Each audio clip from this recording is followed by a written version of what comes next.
sometimes we think we shouldn't blame the people because it's we who have come to their country. On the other hand, we think, well, if they in the first place had not come to our country and have spread a false propaganda, we would never have come to theirs. If we had not come, we would none be the wiser.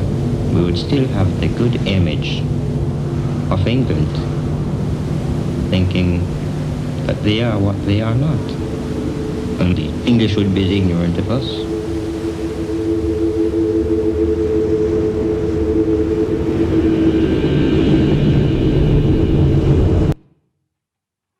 Okay, well, very sorry to show you such a long clip, but it seemed the best place to start because it tells you something about the kind of work that I've been doing for 3 decades now. What it tells you immediately is that you are in a space of a haunting. The image is ambiguous. You don't quite know what's going on, except that you know that it might be something to do with migration. And you know that because of the voice that says, oh, well, if we hadn't come here, but you're not quite sure what it is. But before you'd heard that figure, who may or may not have been the guy on screen when you hear that voice, but you know it has something to do with him. Before you heard that, you heard another voice, which is almost siren-like. And you can make out that it's a voice suffused with affect, but you don't know what it's about. It's sad, possibly, definitely melancholic, but what is it saying? You can hear the tone, but you can't really figure out what she's saying. And then on screen, for most of it, are texts. And the texts say, it's okay, don't worry, this is an Arts Council-funded film. It's got a BFI involved, Naxos audiobooks, etc., etc. All reassuringly suggesting to you that they're figures of authority and of sound reputation who are going to be helping you make this journey. But it's also clear that this is going to be a journey of ellipses in one form or another. And I think those three, texts, the image, the electroacoustic sound design, and the voice, are kind of markers in the work that I've been trying to do. Most of it concerned with the mixed economies that one gains from a montage of those elements. And the reasons why I've been interested in that are varied and numerous and multiple. Today, I thought I'd say something very briefly, because I know you've been listening to a lot of people, about the question of ontology. The image is a sort of repository of a haunting. The image is the space in which one comes into contact with something one could call the uncanny, or the strange, the eerie. But the image as a site of a contest about meaning, what meaning is, what it can tell us about our lives. So before anything else, I just want to show you something else. And it's a film that I've watched really. I mean, to call show a film is a little bit like weird because, for one, it goes on for 10 plus hours. So it's work. It's turning up for work every day. And I watch it every year because I think there's something in Shoah that summarizes what I'm interested in when it comes to questions of ontology and the image. So I'm going to make this mistake again, and somebody's going to tell me what to do again, if you don't mind. Where's my guy?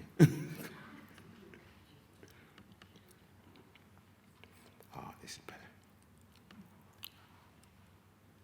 Mały biały domek me pamięci twi, mały biały domek ciągle mi się śni.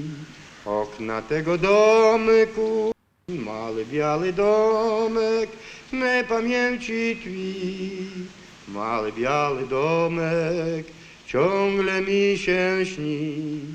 Okna tego domku cudnie w słońcu lśnią, jakby ci oczy przechodzili łzą.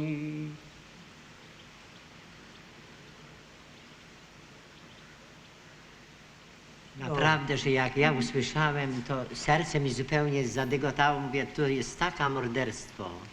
Quand je l'ai entendu, mon cœur a battu beaucoup plus fort parce que ce qui s'est passé ici, c'était un meurtre.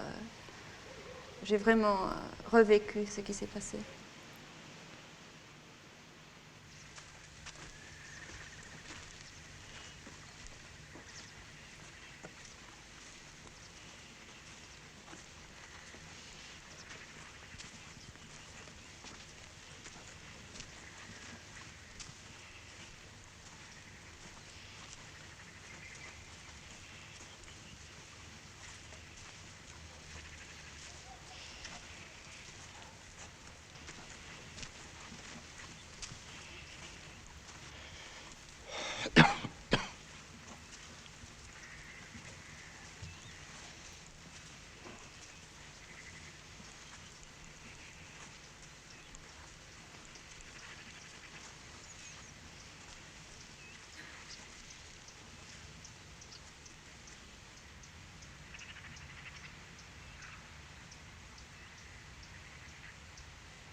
Schwer zu erkennen, aber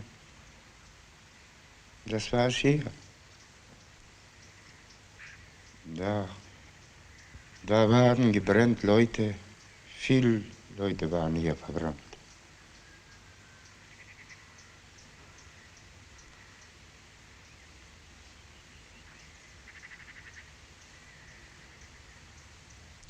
Ja, das ist das Platz.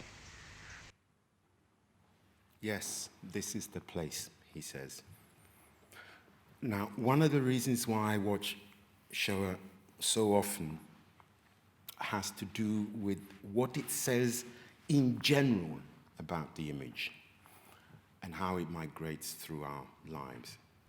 So, who is this guy? His name is Simon Srebnik. He was in a concentration camp in occupied Poland when he was 13, and he survived.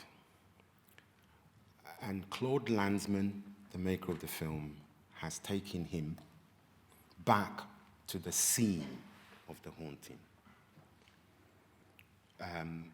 And everything about him says that I'm going to take you somewhere, tell you something.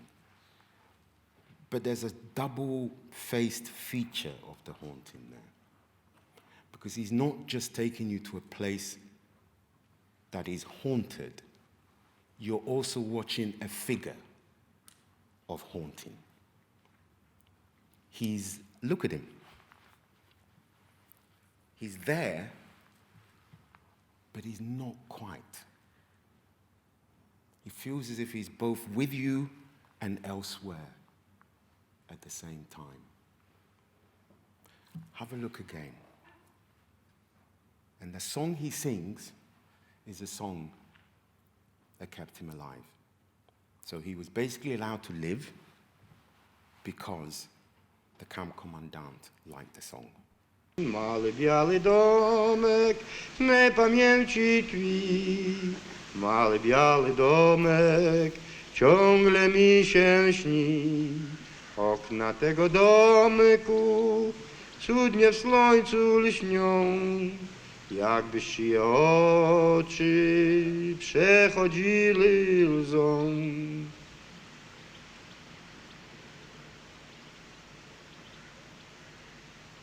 Naprawdę, że jak ja usłyszałem, to serce mi zupełnie zadygotało. Mówię, tu jest takie morderstwo. Quand je l'ai entendu, mon Napra. cœur a battu beaucoup plus fort parce que ce qui s'est passé ici, c'était un meurtre. J'ai vraiment revécu ce qui s'est passé.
He's there, but he's not there. Schwer zu erkennen, aber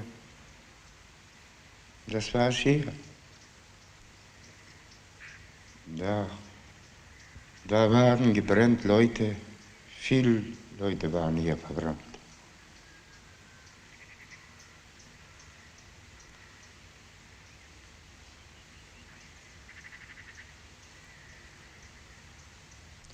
Ja, das ist das Platz. Yes, this is the place. Images always say that, don't they? They say, yes, this is the place. I have taken you to the place. But in fact, this is not the place. But it's the promise of the image. The image always arrives, and that's one of the reasons show is so important to me, on a kind of wave of an utopian premise. And the promise is that you, dear viewer, at some point in the future, you will see this image. And when you see it, you will be taken to the place. But it's never quite the place, because the place always lies elsewhere. And it's the elsewhere that he's looking at. You know, it was like one of the most incredible things I found in the many, many years I spent doing documentaries or non-fiction work. Would sit somebody down and you say, how are you? And he would say, fine. How's life? Okay. And as you ask them prosaic questions, they would look not necessarily at you, but in your direction. And then as soon as you say, tell me about your life, or tell me how yesterday went, they will go from there to there. It's almost as if, and it happens so often, I realized that this was the incantatory logic of memory. The minute you ask somebody something, they go from the here to the elsewhere. And they then want to somehow bring something from that elsewhere to you. So partly why I'm interested in archival material is always in an attempt to kind of find its elsewheres, the spaces from which it is heralding, hailing me to come and look and to come and see. And the really great, most of the time it's not, I don't find it in great films. I love Tarkovsky and Eisenstein, but actually a lot of the time it's in the banality of certain documentary images that I see this. I want to show you something else, okay? This is from 1964.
level, there's nothing extraordinary about that at all. And in fact, even when I'm finished telling you what I'm going to tell you, you still know that there's nothing extraordinary about that. But it's precisely because of that it's interesting. Film is The Colony. It's a film I've returned to again and again and again, made by Philip Donnellan for the BBC in 1964. Now, this scene is really interesting for me for 3 reasons. One, because that was recorded, and I know that because I've studied this film very, very well. I've dug up just about everything I can get on it. This is Bethel Baptist Church in the centre of Handsworth. And those of you who know my work know that I've done quite a lot on Handsworth in the past. But what's interesting for me about this moment is that it's a recording about 3-4 weeks after Peter Griffith's campaign in Smethwick, saying, if you want a nigger for a neighbour, vote Labour. About 3 weeks after that. And it's sort of, I think, a couple of days after Malcolm X visits Birmingham. Well, none of those things matter and shouldn't matter to you, but they do to me. Because what clearly has happened is that someone, Philip Donnellan in this case, has gone to Bethel Baptist Church and he said to the congregation, I would like to make a film of you. And watch them, everyone's dressed, Sunday best, and they're in this church. And they do something with him, which I think is the kind of contract all images make with us. Because what they're saying, in effect, metonymically, metaphorically, by their performance is this. We, in Bethel Baptist Church in 1964, are going to perform normality for you. And we know that you will come tomorrow, next year, even 3 decades from now. You will see this moment and you will see us not being niggers, being normal, human beings. And it seems to me that in a way that's every image makes this utopian promise to us. Because of course every time we see it, it's after the fact. It has already been made. So what makes somebody who participates in that moment decide to do it? Because they want you to witness this moment. And so every time I go into an archive, that's what's behind my thinking. What is this image trying to say to me? From where is it speaking? Because I know it's speaking to me. It's the condition of its existence. It only exists so that I will, in that moment, have that dialogue with it. And that ethical bond between myself and most of the materials I use in almost all the things that we do seems to me to be the underscore, I'm arguing, for just about every image. Just think about it, and you see that there's some truth in what I'm saying. Thanks very much, okay? You've listened enough, so I'll stop.